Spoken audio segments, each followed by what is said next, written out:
Jason. Today's episode of the Lee Summit Town Hall podcast is brought to the good people by Budget Blinds of Lee Summit. Budget Blinds! Jason, did you know that Budget Blinds is the place for people to go to for the signature series shades? All hail our robot shade overlords. Look, there are many, many reasons why you should start looking at the smart home features, but mostly because it's cool. I gotta say, look, I recently got a somewhat smart home thing in my house, and I was highly skeptical, like in the process, and have delayed and kind of acted like the technology phobic old man that I'm probably getting closer to being every day. But I gotta say, this smart home stuff is pretty cool. It's pretty cool. And I gotta say, the ability to raise and lower, open and close, program your shades to do that stuff, to save energy, to increase the security in your home, to do all the things you want to do. Make things safer for your children and pets. Right. Absolutely fantastic as an idea. I get it. I get it now in a way that I didn't get it before. So I'm going to say this with all sincerity. All hail those robot shade overlords. There you go. So if you are ready to make your home a smart home, head on over to our good friends, Budget Blinds of Lee Summit, right in downtown, the heart of our community. Today's episode is also brought to you by Feed Lee Summit. Hey, Jason, pre-COVID world, 6 to 8% of Lee Summit residents were food insecure. I thought that world started on March 15th. Well, you know. No, the world ended on March 15th, and we're now picking up the pieces. Right. Well, that's 6 to 8%. That equates to more than 6,000 men, women, and children in the Lee Summit community. And in this COVID pandemic area, the food needs have only continued to grow for Lee Summit families and senior citizens. That is true. Responding to this need are the good folks at Sunrise Rotary. They are sponsoring their second annual Feed Lee Summit event, November 12th at 7 p.m. It's going to be a virtual event this year because COVID ruins everything, but it's going to be a great event anyway. They have a goal this year. It's a very aggressive goal of raising $100,000 to support those with food insecurity here in Lee Summit. And they think they can do this aggressive goal with your support. And who will this benefit, you might ask? Let me tell you, it's going to benefit the big four: Lee Summit Social Services, Coldwater of Lee Summit, One Good Meal, and Meals on Wheels. You got it.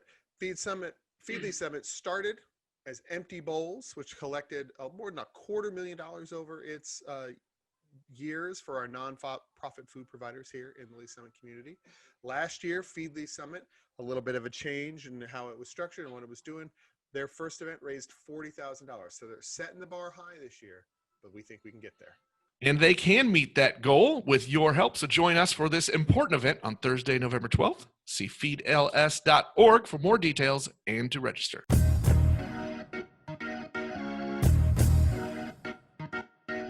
Hello again, and welcome to Lee Summit Town Hall, a weekly podcast about what you can do to make a difference. I'm Jason Norbory, and as always, I am joined by a man who loves him some tacos.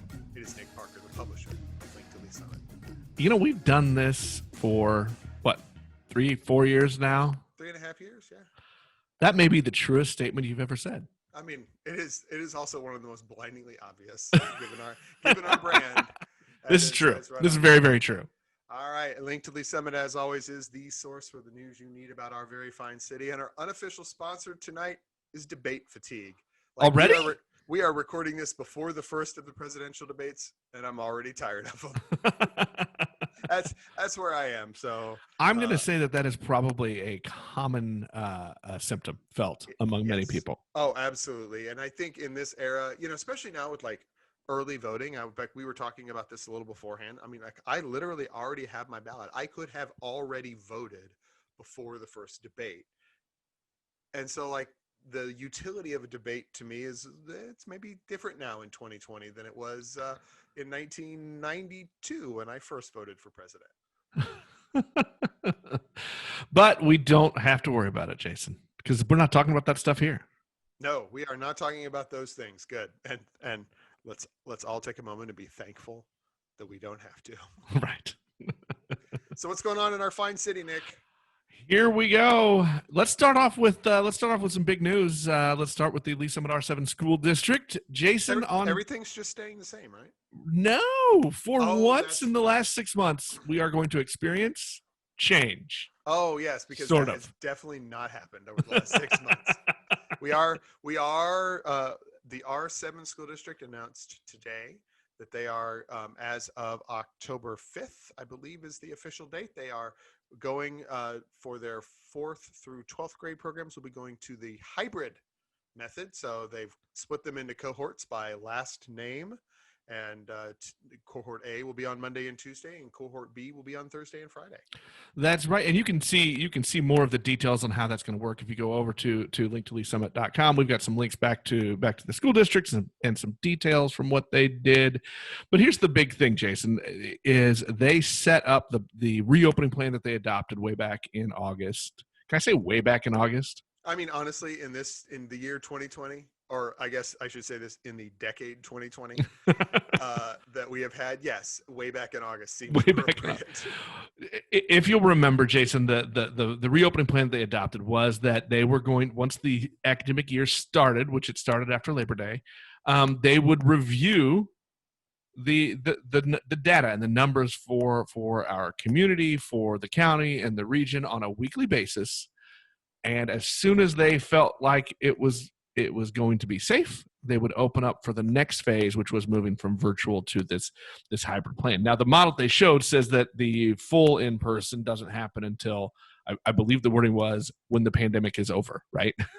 Something along those lines. So if they follow that, we probably won't see the 100% in person for a while. But for now, what we're moving into is this hybrid thing. And as you'll remember, K through third grade have been in person this entire time. They worked very hard to try to make that happen. That was an early goal the district set, and they made that happen. And now they are ready. Just 8 days after putting out an announcement that said they were going to stay in hybrid or stay in the virtual learning for grades 4 through 12, 8 days later they're making an announcement that says, "Hey, we think we've hit that point where it's safe to go back." So on Monday, October 5th.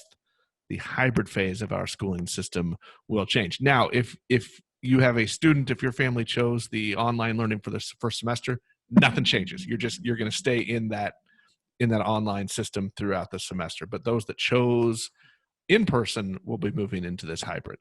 So, Nick, what you're telling me here is it wasn't the constant assault of the angry people on Facebook that made this decision happen. It was them actually following the plan that they set up earlier and had a meeting and approved. And they went ahead through the plan. And now that the numbers are, and to say this, as we're looking at it, the most recent numbers in Jackson County and the metro are not available. So I'm assuming that what they have gotten from the county ahead of time indicates this, that they're moving down into that yellow zone where they can start the hybrid learning. So they set up a plan and they're following it. That's crazy talk.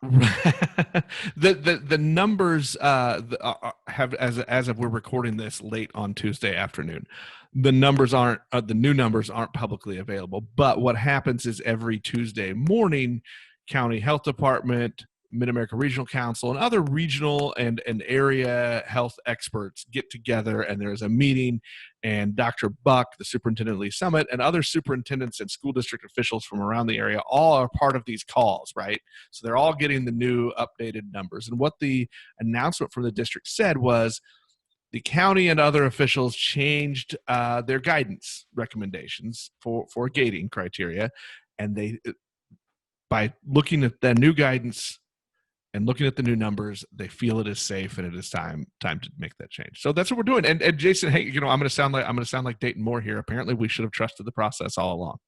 Well, I mean, I think that the district has, and they've been comparatively quiet in the face of what I will call as a small but very loud people on social media, and probably we should all learn this lesson, that maybe the small and loud people on social media aren't the ones that are actually making stuff, the process by which this is all going forward. So it's good. And I mean, I think it's good. And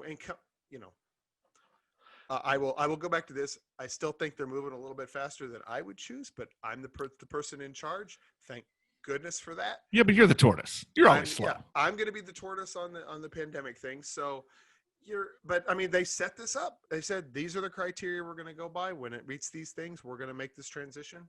They said that the stuff has met those criteria, and they're making the transition. What more can we ask for from our All of president? that being said, I'm going to throw this out too to stay on brand with our show. I'm okay with people making their voices heard. Oh no, I'm fine with that. But I think just that don't. I mean, I think we shouldn't mistake. I think I would say this is if the zeitgeist or the public opinion shifted in a way that everyone came to the conclusion, like there was a big overwhelming in the other direction, like, oh goodness, we can't go back to school, this online thing is actually the thing that's saving us, right? Like the other districts that had already started in-person classes had a huge quantity of cases and all the bad stuff, like the nightmare scenarios, right? The ones that I wake up at 3:00 in the morning thinking about. If all of those had taken place, right? If those Jay, we already had our therapy session for you. We're not doing this again. But if that had taken place and the position had moved in, the district would probably have reevaluated. But once again, that would have been numbers driven, not like Facebook group driven. I guess I'll put it that way. Right, and I think we talk a lot about process on the show, and I think this is just another example of a process was set and they followed it, and it seems to be that they're gonna stick with it, and so far it's working. If you look at the numbers, Jason, even though the newest numbers aren't yet available to us as we're recording this, you can see the trend lines going downward. You can see heading toward that yellow zone that the county has said we want to set as a goal before opening those things back up for in-person learning. So you can see the trends are there. You can see the process that the district is trying to stick with, and this is the next step. And we will see how they go, and we're going to start to see some more kids going back to school beginning Monday. Yeah, absolutely. Well, and good luck to them all, and I guess most of all, good luck to the teachers that are having to make, a planned but yet another sort of teaching style transition as they go from, remember, we went from regular in-class full-time to completely virtual to summer school stuff to completely virtual again, and now we're going to be in this half and half hybrid stuff. The ones that bear the greatest labor on this are our school teachers. And I pitied them, and now I think your wife should make me a cake for being so nice. Well, look, if anyone's getting a cake, it's me. I think one last interesting note, kind of to stay on the processing side of things, is it's interesting to note too that the process that they adopted on this meant that this decision rested really solely in the hands of Superintendent Dr. Buck and his administration. This was not something that had to go before the Board of Education for their approval. This was they gave him that authority to review the data every week and then make that decision. So, while we're speaking, a Board of Education work session is going in, but this isn't on their agenda. This was not something that they had to approve. Yep, there we go. So, all right. So, what else is happening, Mr. Are you ready? Flip the switch, ready. Jason. Tune in your TV. Time for our other show. It's time for the other one. It's time for a little As the Council Turns. I'm going to start off with this really awesome piece of news. Mm-hmm.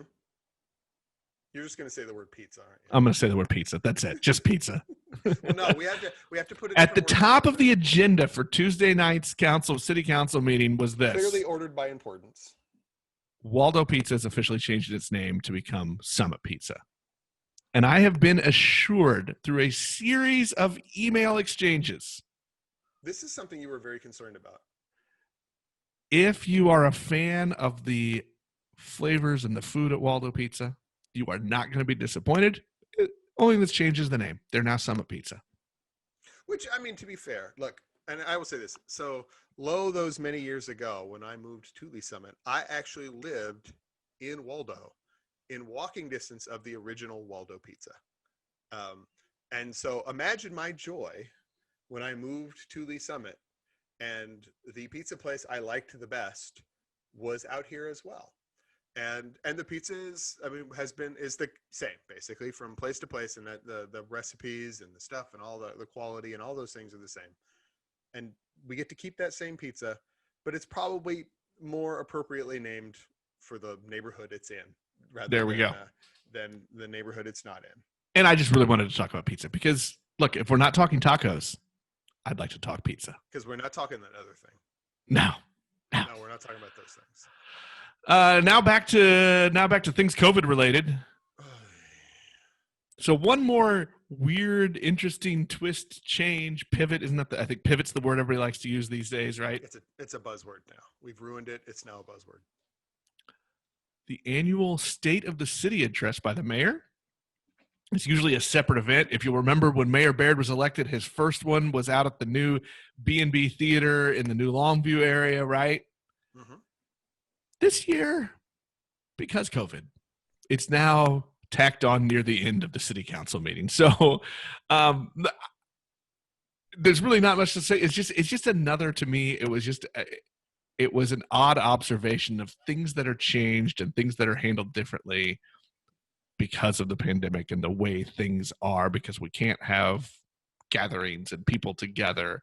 And this was, this is an annual time of year where the mayor gets to come out and say, hey, here's my vision. Here's some things. Here's where I'd like us to go as a community. And it's its own deal. And now it's kind of buried near the bottom of an agenda for an end of the month council meeting. And that was just weird to me. That was just an observation I wanted to share.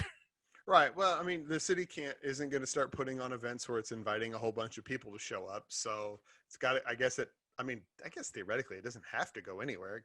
They could have just not had one, but choosing to have one, I guess this is the format they thought could be delivered most broadly, but also most safely in the process. So so far so good. And we'll be interested to hear what the mayor has to say. Last year he dropped a couple of pretty big nuggets, so we'll see if he has anything else to add to the fire this week. That's nice foreshadowing, because that's going to hook into something else we're going to talk about tonight, but not yet. Jason, your nerdy little brain, there's actually another presentation that happened Tuesday night at the city council meeting that your nerdy little brain got a little excited about. Well, excited might be a bit of a stretch, but I think I just want to talk about. So this is, COVID, which, as we have talked about, ruins everything, has wreaked havoc on basically every budget available in the world. We have municipal budgets, state budgets, federal budgets, nonprofit budgets, to drag my own personal life into that whole process. All those things. It has had a large financial impact, as well as all the other impacts that it has had. And the loss of revenue that the city has experienced and kind of will continue to experience going forward is going to have impacts on what the city has. The city's going to have to try to reduce costs as much as it can to maintain its levels of service. And so the city manager gave a presentation, which came out of a presentation to the Finance and Budget Committee, and to talk about, here are steps. And so he put forth I believe a 9-point, well, it's 10 points, but 9 structural points of what they can do to help reduce costs, including, not fill certain vacancies, shuffle some things around, dealing with possible, change in tax structures, all kinds of things of that nature. It's even weedy enough that I don't want to get into it any further on that. But just to note that the city manager and city staff and city council are having to think about these things ahead of time on the front end, because we don't want to come to April, right, in the last quarter of the city's fiscal year, and suddenly we're running through the reserve fund and all the other things that are going along with that. So it's just something to pay attention to. I would imagine this will not be the last time we have this sort of review process of how we're going to not spend and make extra money going forward. I think you're right. I think this is going to bounce back up in conversation at city council meetings, probably for a while.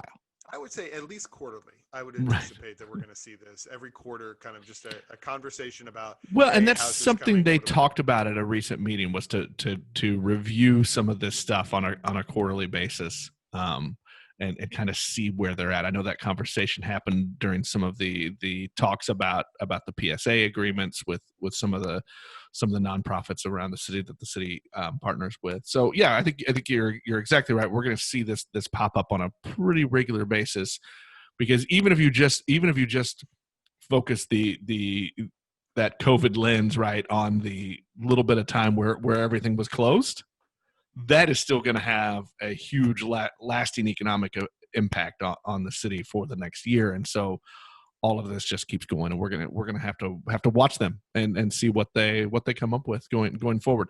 Jason, I want to move on to our last thing, and you hinted at it a little bit earlier, where in the 2019 State of the City address, and the mayor was talking about his vision, he announced to everyone that some land had been purchased on Green Street across from City Hall, and he was working on a new development plan. And now, Jason, a few months ago, he finally presented it to the council and to everybody, some details of what his vision was, and that includes a permanent home for the downtown farmers market. It included the voter approved outdoor performance space. It included some other public and private partnership developments. And Jason, now we're finally seeing some good forward momentum on that. Last week, the city released a request for qualifications for master developers. So they're looking now to bring in that private development partner to come in, look at what's feasible, look at what risk they want to take, and then really start planning the details and timeline for what this pretty big development across the street from City Hall can be. Absolutely. And this is one of those times that we have been on this podcast sort of not skeptics about the project, but skeptics about how much excitement you should be having at any given time about this project, right? We're like, wait till the land's been purchased. Look, Now Jason, we've done this. Yes. My excitement's getting real. I mean, I'm just going to jump right to it. I'm saying that this is like rubber coming real close to the road time here. And I don't know that anybody has been more cynical than I. Right. We have the land is acquired. We've got those pieces in place. There's I think we'll call it an overall vision that we all seen. And now we're going to bring in, the guys who want to make some money to the project, who are a necessary component of this project. And they want to make a little bit of money on the back end on this process. So now we're going to see, okay, given economic realities, financing reality, all the things that in every one of these projects, right? And does it pencil? That's the phrase that you'll hear these developers throw around, right? They're going to start trying to pencil it and try to figure out, okay, what can we do? And what is that going to do for, rate of return for us, for the city? What are we going to need? What kind of incentives? All the bits and pieces are going to start. Right. And they're going to look once we see those RFQs and the things that follow, we're going to get a real clear idea of what the professionals and the experts think we can do. And if you go back to kind of that vision that the mayor outlined, that project in his mind includes more apartments. It included some retail space. It included a little bit of office. It included a boutique hotel. It included a coffee shop. Yeah, along with every column. Right. It really did. So now, as you said, comes in the people who are the experts and the people who want to make a little money off this, right? And they're gonna take a look at it and say, well, we think this could actually work. This part, maybe this part doesn't or won't work for a while, so we put it off. But we'll do this first. So it's going to be real interesting for people who spend a little time in the development world of our area. I'm sure we'll see some familiar names that respond and send in their qualifications. It's a pretty small committee that's going to be reviewing these, and then they will make that decision and make recommendations to, I'm sure, to the city council. So look. Like you said, Jason, we've been skeptical. I think I've been really, really skeptical for several years now on this. I got real excitement. This is real excitement. Like, I'm right there with you. I can feel that finally, this thing that many of us in the community, many of us especially that spend a lot of time in the downtown area, have wanted to see happen. And I'm excited because this could be a really, really good thing for our community. Absolutely. I've been right there along, banging my fist on the table for a decade trying to get this. Has it been that long? It has been. Well, it's been really, if you think of it, it's been like 20 years, but 25 years. But honestly, it's been a decade since we really first, when I was on the board, the Downtown Main Street board, we pushed for that. We said that was a priority that we wanted to do. It's been 10 years. Wow. Yeah. Well, hey, they say bureaucracy slows things down. Maybe they are right. Well, and honestly, in the intervening years, I mean, we've had like in the last 12 years, we've had what, 2 recessions now and a bunch of other factors to go into it. So like happening at all, great. That's all I've ever wanted. Is like, let's just make it work.